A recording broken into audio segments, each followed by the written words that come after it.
Quiet on set, please.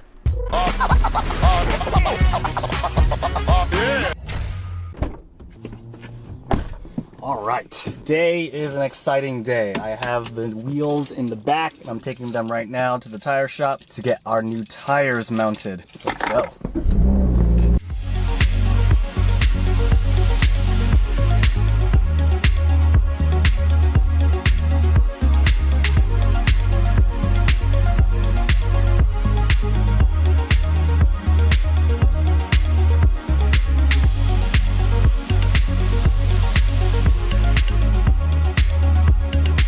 Alright, got the tires back and the wheels back, so let's go ahead and head to the shop. Check them out. We are here back at the garage. Got the wheels and the tires lined up here. Check those out. They look great. These are MST Time Attacks. They are 15 by 8 plus 0. And the tires that we're running are the brand new Falken Azenis RT660s. These are 225, 45, 15. They're a little bit wide, but obviously because we're doing the wide body, should be no problem. I mean, check out this tread right here.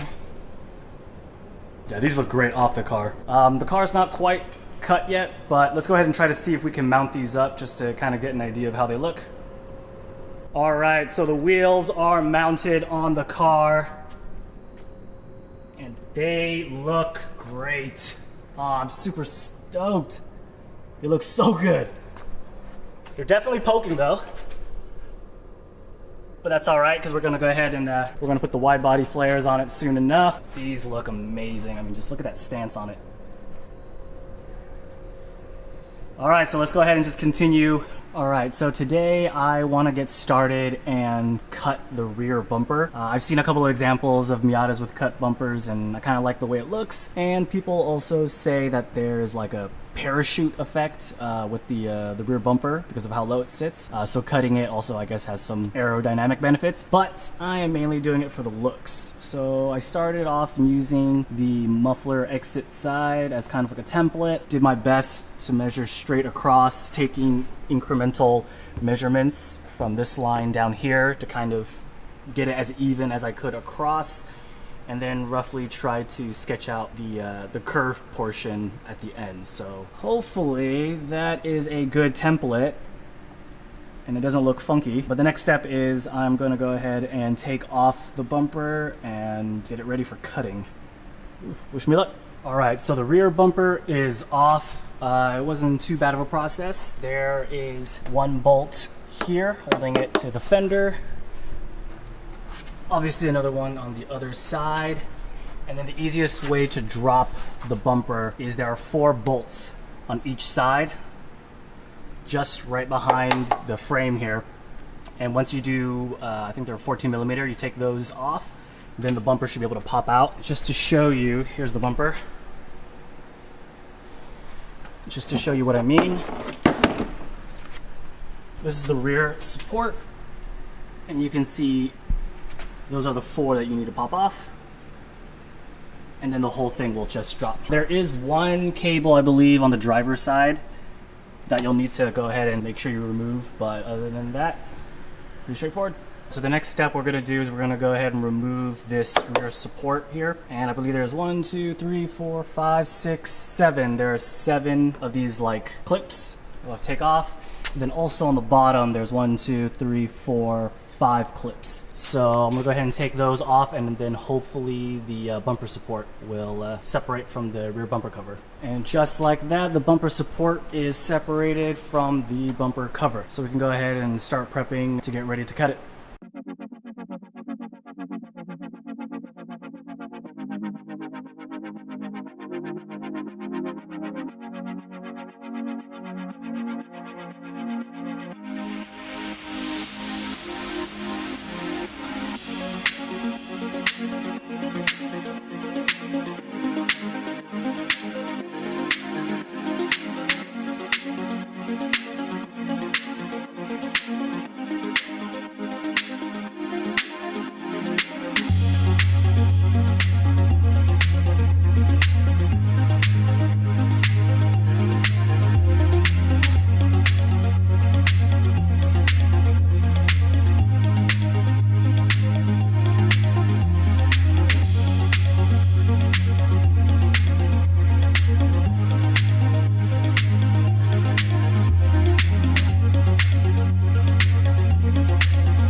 right, so the bumper is cut. We did the best we could to get it as straight as we could using power tools, but obviously they're not precision tools, so we did the best that we could.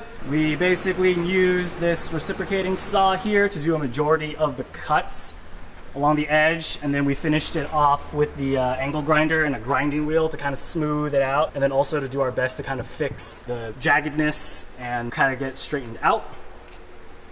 So I think it looks pretty good, and then let's go ahead and check it out how it looks mounted and see if there's anything else that we need to even out.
Alright, so the bumper is cut and we just put it back on, and I think it looks pretty good. So we're gonna go ahead and continue on the rest of the body, and hopefully once everything is done, we can see how it looks.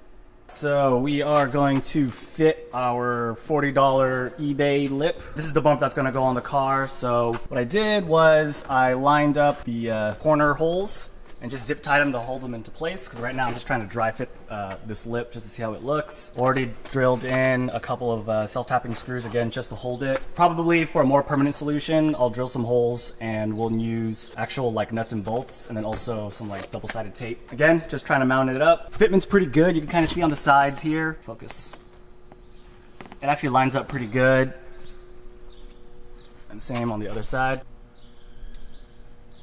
So I'm gonna go ahead and just continue putting some more self-tapping screws, and then we'll get this mounted on the car and just see how it all looks.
right, so the bumper and the lip are loosely on. And you can see it looks really, really good. And I also mocked the fender flares on it as well, and just seeing it with the wheels here and the tires.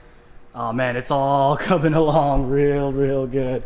As far as fitment goes, I'd say that this was like 95 or so percent. The fitment was pretty good, except there are some parts like around right here where it's not like 100% lined up. But other than that, it looks pretty good unless I really point it out. And you know, you take a hard good look and you know exactly where to look. But I'd say all said and done, it's definitely worth $40. So I'll go ahead and I'll leave a link down below just in case you guys want to grab the exact same one. This is the GV style from eBay. But yeah, man, everything put together is starting to look real good. So we're just gonna go ahead and continue sort of mocking and dry fitting the rest of the body panels together. All right, so we got the rear spoiler mocked up on the trunk, and we marked the holes where we want to drill them. Probably hard to see on camera, but they're there. And so we're just going to go ahead and start drilling and mounting this onto the trunk.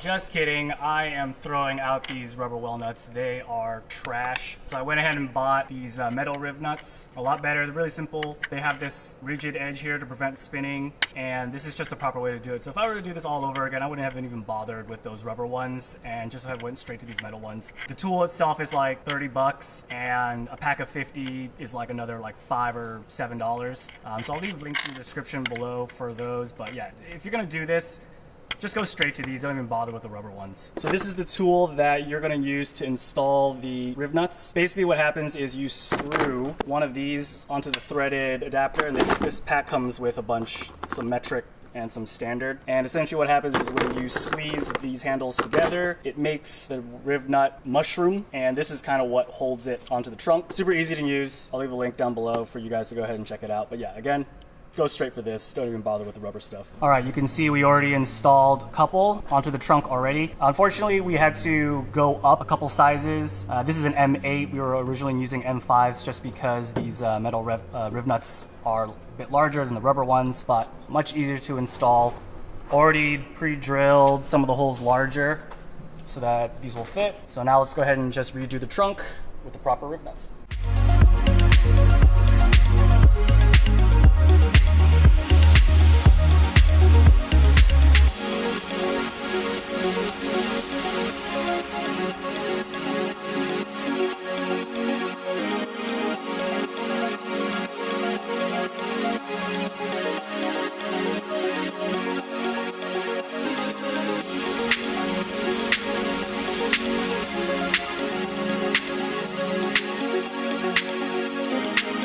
Okay, so we redid the bolts in the rear wing. Those puny little M5s weren't going to cut it, so we drilled bigger holes, and we got M8s with washers to kind of fill the gaps. Some of it is a bit uneven, as you can see, but the reason why is when we drilled bigger holes, it kind of offsetted the center of the hole. So got the washers on to make it work. Overall looks a lot better with the M8 bolts in. So that's going to do it for the rear wing. Looks pretty good. All right, and that's gonna go ahead and do it for today's episode. We got a lot of work done. We did our bumper cut, our front lip install, we got our new wheels and tires mounted, and we also installed our rear wing. So next up, we're gonna go ahead and we're gonna tackle the wide body and get the fender flares on the Miata. So make sure you subscribe to see the rest of the journey and all the videos that come out on this project. And also let me know down in the comment section what you think and how you think the Miata looks so far. So stick around, we'll see you for the next one.